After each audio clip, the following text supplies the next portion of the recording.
My next guest is a gun range owner, vice president of the American Firearms Retailers Association. Last night, he challenged the president on the effectiveness of his executive actions. Watch this. Everything I read says gun sales have been going up. Every time he talks about guns, gun sales go up. It's been busy.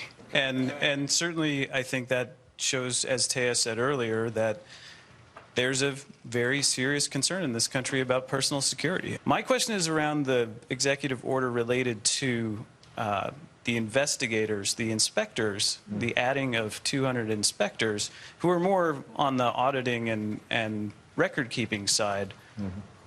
Why not add 200 ATF agents on the law enforcement side to keep the criminals and the bad guys out of the stores in the first place?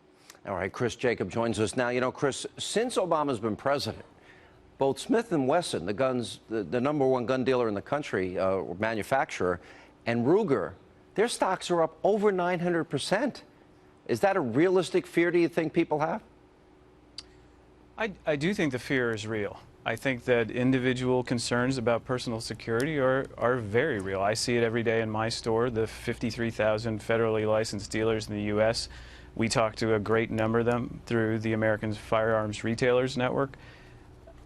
It's out there, and every time one of these events happens, that fear gets greater and greater. The fear of the corporations is not really a concern here. I don't think anybody... Well, the fear that, you know, the president often uses the analogy of Australia, but Australia was involved in gun confiscation. And so the president complained last night it's a conspiracy. Then why does he keep using that analogy? It's a tough one, especially if you talk to the farmers in the outback in Australia, because they actually need these tools. I grew up on a ranch in Missouri, and we used firearms all the time as tools. It wasn't a self-defense thing necessarily, but it was part of how we protected ourselves when we were out in the middle of nowhere. And that's not the only reason. I think the wilderness can come to your doorstep at any time. And, you know, Kimberly's a great example of that. And bad things happen to great people in good places. Yeah. And this is a challenge that almost everyone, 51% of whom are women, come through our doors to get trained, educated, first and foremost, and then use tools of self-defense to their advantage.